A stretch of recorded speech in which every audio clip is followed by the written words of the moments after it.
बिस्मिल्लाहिर्रहमानिर्रहीम। अस्सलाम वालेकुम। मैं हूँ सैयदा नूर फातिमा और आप मुलाहिज़ा कर रहे हैं मेरा डिजिटल चैनल। नाज़रीन, मैंने अपने पिछले व्लॉग में आपको ये सवाल छोड़ा था कि आखिर ये कत्ल गैरत के नाम पे हुआ है या फिर इसके पीछे वजह कोई और है। लेकिन आज जो है वो पुलिस की तफ्तीश के बाद ये पेशरफ्त सामने आ गई कि कत्ल वाकई गैरत के नाम पे किया गया। कत्ल क्यों किया गया, किस भाई ने किया और आखिर इसके पीछे ऐसी क्या गैरत के मामलात सामने आ गए थे जो भाई को इतना बड़ा इकदाम उठाना पड़ा। ये सारी चीजें हम इस व्लॉग में डिस्कस करेंगे। सबसे पहले तो ये कि अगर आपने मेरे चैनल को सब्सक्राइब नहीं किया है और आपने अभी अभी ज्वाइन किया है तो प्लीज मेरे चैनल को सब्सक्राइब कर लें, बेल आइकन को प्रेस कर लें ताकि आने वाली तमाम वीडियो आपको बर वक्त मिल सके। अच्छा, सबसे पहले बात करते हैं कि कराची के इलाके ली मार्केट के फ्लैट में जो वाकया पेश आया था, जहां 4 खवातीन को बेदर्दी से कत्ल कर दिया था, उस चीज में जो है पुलिस की तफ्तीश के बाद ये अहम पेशरफ्त सामने आई है कि भाई ने, जिसका नाम बताया जा रहा है बिलाल, उस भाई ने अपने घर की 4 खवातीन को कत्ल किया। सबसे पहले तो ये कि उस बंदे का, उस शख्स का दिल नहीं दहला कि अपने ही हाथ से उसने अपनी माँ को, अपनी भाभी को, अपनी बहन को और अपनी भांजी को कत्ल किया। 4 औरतों को, मतलब एक होता है ना एक इंसान अगर किसी औरत को डांटता भी है या किसी औरत पे आवाज ऊंची भी करता है या किसी औरत को मारता भी है तो उसका थोड़ा दिल दहलता है। लेकिन इस शख्स की आप जुर्रत देखें कि उस शख्स ने, चलो भाभी को मारा समझ आ गया, भांजी को मारा समझ आ गया, बहन तक को मारा समझ आ गया, माँ जैसी अजीम हस्ती को मारते हुए उसके जरा से भी हाथ नहीं लड़से। उस माँ जैसी अजीम हस्ती को, जिसकी वजह से आज ये इस दुनिया में आया, जिसकी वजह से आज ये इस काबिल हुआ, उसी माँ जैसी अजीम हस्ती को इसने बेदर्दी से तशद्दुद के बाद कत्ल किया। ना सिर्फ कत्ल किया बल्कि तशद्दुद के बाद कत्ल किया। खैर, क्या कह सकते हैं इस बारे में, मगर इस बात की जो है वो पेशरफ्त ये सामने आई है, मुद्दई का ये मुकदमा जो है वो लिखा गया है। बाप ने अपने अहम बयानात जो दिए हैं वो ये है कि जब बाप के घर में उनकी एक बेटी और आई हुई थी, समीना जिनका नाम बताया जा रहा है, तो वो समीना को छोड़ने उनके घर जा रहे थे, जिसकी वजह से उनकी नज़र एक रोड पे पड़ती है और उस रोड का जो है वो नवाब खान रोड नाम बताया जा रहा है। वापसी के वक्त उनकी नज़र इस रोड पे पड़ती है जहाँ पे उनके बिलाल नामी बेटे की गाड़ी खराब हुई होती है। बताया ये जा रहा है कि बिलाल की जो गाड़ी खराब होती है वहाँ पे समीर, उसका जो दूसरा भाई है, वो गाड़ी को ठीक करवा रहा होता है।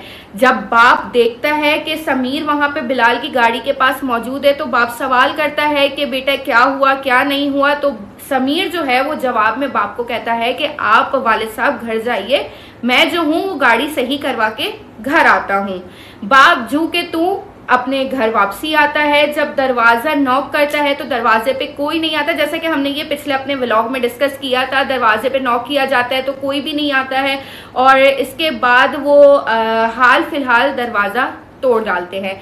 दरवाजा तोड़ने के बाद जब वो देखते हैं कि टीवी लॉन्च में उनकी बीवी की लाश पड़ी हुई है, इसके अलावा कमरे में जो है वो उनकी आयशा बहू की लाश बरामद होती है, फिर सहन में नवासी की लाश और एक कमरे में बेटी की लाश बरामद होती है। मजे की बात यहाँ ये है कि सब जगह जो है बताया जा रहा है कि 4 खवातीन की लाश मिलती है, लेकिन किसी को भी ये नहीं मालूम कि उन 4 खवातीन के साथ वहां पे एक 3 माह की बच्ची भी मौजूद होती है। जी हाँ, बिल्कुल, वहां पे उनकी एक 3 माह की बच्ची मौजूद होती है जो बताया जा रहा है भाभी की बेटी, यानी उनके बिलाल के भाई समीर की बेटी बताई जा रही हैं, जो बेड के नीचे से बरामद होती हैं। वाकया कुछ इस तरीके का हुआ कि जब घर के सरबरा यानी मोहम्मद फारूक घर के अंदर दाखिल होते हैं तो ये सारा हवलनाक और दिल दहलाने वाला मंजर, खौफनाक सा मंजर उनकी आंखों के सामने होता है, जिसमें वो हवास बाख्ता होके अपने पड़ोसी हफीज को आवाज लगाते हैं और साथ साथ अपने बेटे समीर को भी कॉल करते हैं। जब इन दोनों का आना होता है तो वो ये सारी चीजें देखते हैं और इसके बाद जो है वो समीर, उनके बेटे 15 पे कॉल करके पुलिस हुकाम को बुलाते हैं। और साथ साथ जो है वो एम्बुलेंस वगैरह को भी उस वक्त तलब कर दिया जाता है।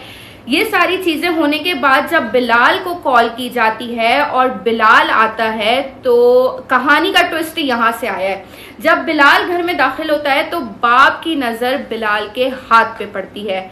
बिलाल के हाथ पे कई जगह निशानात पड़े हुए होते हैं, कहीं जगह ऐसे जख्म दिखाई देते हैं जैसे कि अभी अभी काटा गया हो हाथ। जैसे एक होता है कि अगर मैं अपना नाखून यहाँ से अपना हाथ छीनूं अपने नाखून से, तो मेरे यहाँ कट के निशान पड़ जाएंगे, और वो निशान जो होते हैं, एक होता है ताज़ा जख्म और एक होता है पुराना जख्म हुआ हुआ। तो पुराने जख्म पे जो है वो हल्की सी खाल आ जाती है, हल्का सा जो है उस पे चमड़ी सी आ जाती है, लेकिन ताज़े जख्म पे जो है वो खून के निशानात वाजे होते हैं। तो इसी तरीके के कुछ निशानात जो हैं वो बिलाल के हाथ पे पाए गए हैं, जिस पे वालिद साहब ने बिलाल से जो है वो पूछा कि आया तुम्हारे हाथ पे ये मुख्तलिफ जगहों पर ऐसे निशानात क्यों हैं कि जैसे अभी अभी तुम्हारे हाथ पे कोई कट लगे हों।